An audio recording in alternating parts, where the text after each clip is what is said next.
Good morning everyone, my name is Michelle, I hope you're doing well. Welcome to another video. It is Monday morning, the 13th of October. In this video we're going back to Nova Scotia to the disappearance of siblings 6-year-old Lilly and 4-year-old Jack Sullivan from Lansdowne Station. And we're just focusing on one issue today, one specific issue. Yesterday I covered a whole bunch of issues that had come out, but today we are keeping it concise and focusing on just one issue. The claim that Jack has run away before. Let's go.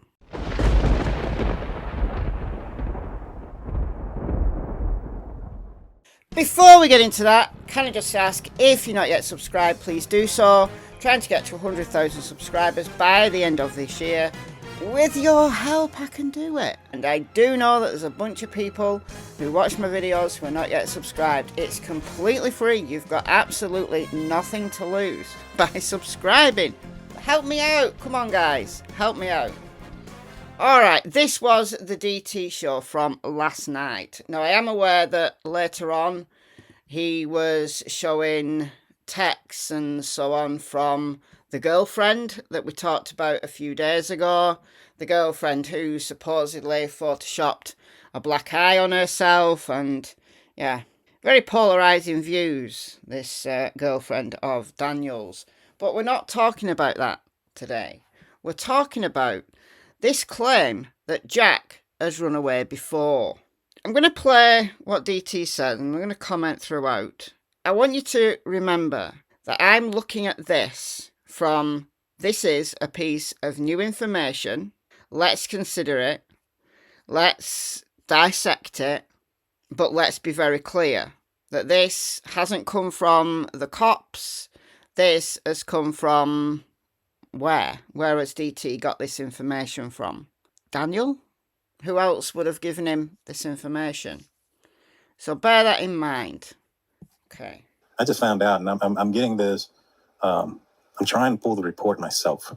But Jack, this wasn't the first time he ran away. Jack had ran away and went through a scrapyard and a soccer field, and he just so happened to get into a school where school found him, and this was 2 years ago. 2 years ago. So Jack is almost 5. So 2 years ago, he would have been 2 years old. Went through a scrapyard, into a school. A 2-year-old. Okay, kids do the darndest things, but a 2-year-old. How old was he then? 2. So how was he gone that long and nobody noticed? I think they did. They just couldn't find him. He went through the backyard, got out, went through a scrapyard, and then went through a soccer field. This is while they were living, I believe, with Patty. So not when they were living at Janie's, when they were living at Malaya's grandma's house, Patty. He got out at the age of 2 and they couldn't find him.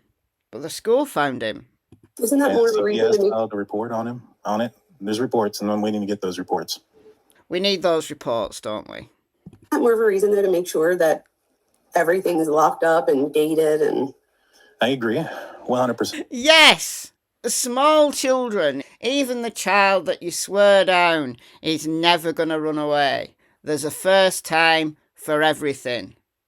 A 6-year-old and a 4-year-old, all right, maybe they've got a little bit more common sense than a toddler, but still, Malaya had told Belinda that they wander a lot. They knew that these kids weren't safe. There's gaps in the fence. There's no lock or any mechanism on the door to prevent them from going outside. Malaya was relying on Janie to tell her when the kids were outside, and this particular morning, allegedly, Janie was tired.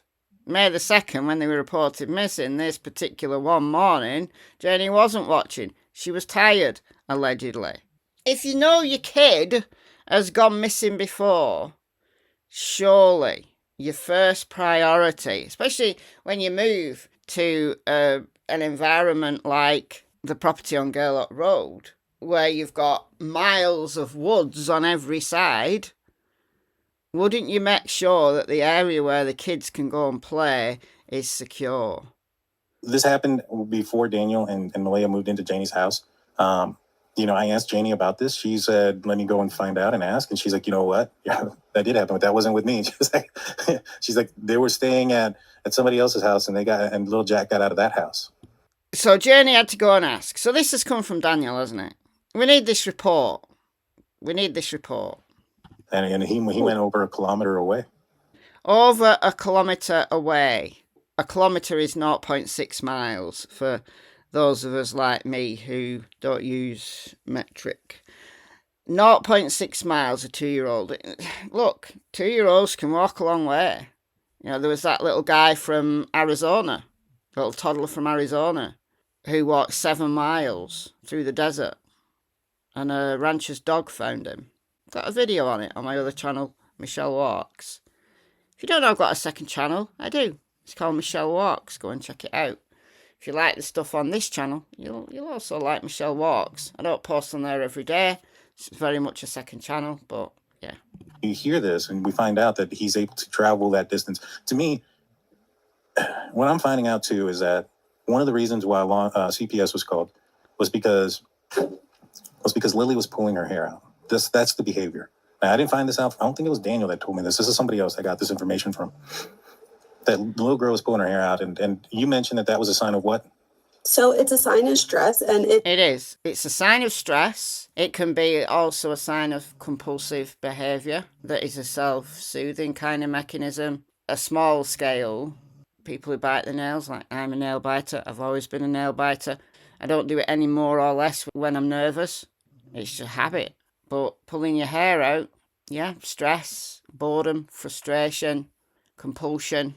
If it's like clinical, meaning that it is real and that this is really happening, this is, a credible reference, then this could be what we call trichotillomania, which is a hair pulling disorder where kids, and it's usually kids, will pull their hair out because they can't articulate often or in detail how they feel. So this is a way to deal with the stress. Yeah, it's like caged birds that pull the feathers out. They're just so stressed and bored and frustrated. Yeah, sad, really sad.